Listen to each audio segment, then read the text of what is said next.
Updates at pinakahuling mga usapin sa mundo ng palakasan. Atin ang pakinggan dito sa Ang Pilipinas Ngayon. Magandang araw. Narito na po ang Sports Balita. Sinimulan ng Barangay Ginebra ang kanilang kampanya sa PBA Commissioner's Cup ng isang panalo laban sa NLEX 109-100 sa larong ginanap sa Ninoy Aquino Stadium sa Maynila. Nagsimulang lumayo ang Ginebra sa third quarter kung saan mas marami ang kanilang puntos na nagawa kumpara sa NLEX 36-23 para kunin ang abante 78-66.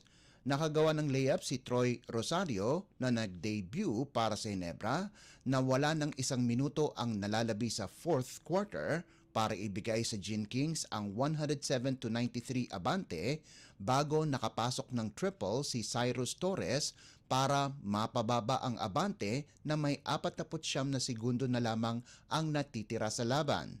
Subalit ang libreng tirada kay Maverick Ahanmisi ang nagselyo ng laro para sa Ginebra. Nanguna para sa Gin Kings si Stephen Holt na nakapagtala ng 26 na puntos, 2 rebounds at 2 assist, habang nagtapos si Justin Brownlee ng may 24 na puntos, 12 rebounds, 3 assist, 2 tapal at 1 steal. Samantala, nakakuha si Rosario ng 9 na puntos, 7 boards at 3 assists para sa kanyang debut sa Ginebra. Nasayang naman ang double-double ni NLEX import Mike Watkins na nakalikom ng 27 puntos at 21 rebounds, sahog pa ang 2 assists at 1 tapal. Nanguna naman para sa mga local player ng Road Warriors, si Robert Bullock na nagtapos ng may 18 puntos. Bumagsak sa 3-2 ang NLEX pagkatapos ang 3 larong sunod-sunod na panalo. Updates at pinakahuling mga usapin sa mundo ng palakasan. Atin ang pakinggan dito sa Ang Pilipinas Ngayon. Balitang PBA pa rin. Nakapagrehistro si Calvin Oftana ng career high na 42 puntos para pangunahan ng TNT lagpas sa Magnolia 103-100. Nakapasok ng siyam na 3-pointers si Oftana patungo sa kanyang career high. Isang 3-point shot ni Oftana ang nagbigay sa TNT ng 102-90 abance, may 1 minuto at 22 segundo na lamang ang nalalabi sa fourth period. Subalit muntik nang makuha ng Magnolia ang laban kung saan nakagawa ito ng 7 magkakasunod na puntos.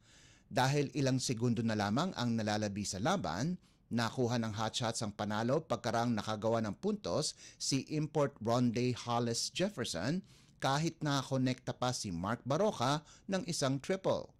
Bukod kay Oftana, nakalikom naman si Jefferson ng 41 puntos, 13 rebounds, 5 assists, 4 na steals at 1 tapal para sa tropang Giga. Sina Oftana at Jefferson ang tanging TNT players na nagtapos na may double digit kung saan ang mga nalalabing nakascore ay nakagawa lamang ng kabuang 20 puntos. Ito ang unang panalo ng TNT sa Commissioner's Cup pagkatapos ang back-to-back losses laban sa Eastern at Northport. Nagtapos naman na may 27 puntos si Ricardo Ratliff habang nanguna para sa locals si Baroka ng may 18 puntos para bumagsak ang Magnolia sa 1-3 record. Updates at pinakahuling mga usapin sa mundo ng palakasan. Atin ang pakinggan dito sa Ang Pilipinas Ngayon. Nakopo ni Kevin Kiambao ng De La Salle University sa ikalawang sunod-sunod na season ang UAAP Men's Basketball Most Valuable Player. Sa katapusan ng elimination round, nagposte si Kiambao ng may average na 16.64 points, 8.64 rebounds, 4.07 assists at 1 steal kada laro para makakuha ng 81.357 statistical points.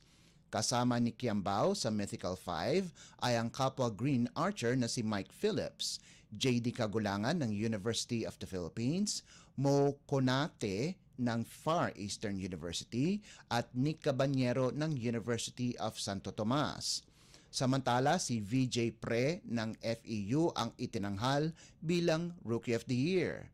Sa women's side, kinoronahan si Casey De La Rosa ng Ateneo de Manila University bilang MVP kung saan nakalikom ito ng 96.286 statistical points.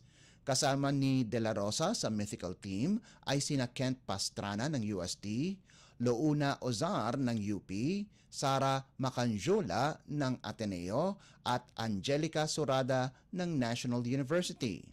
Pinangalanan naman si Chelo Pagdulagan ng UNU bilang Rookie of the Year.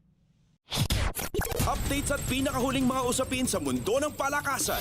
Atin ang pakinggan dito sa Ang Pilipinas Ngayon. At yan ang pinakahuling balita sa larangan ng palakasan. Para sa Radyo Pilipinas World Service, ito po si Leo Magpayo. Magandang araw. Updates at pinakahuling mga usapin sa mundo ng palakasan.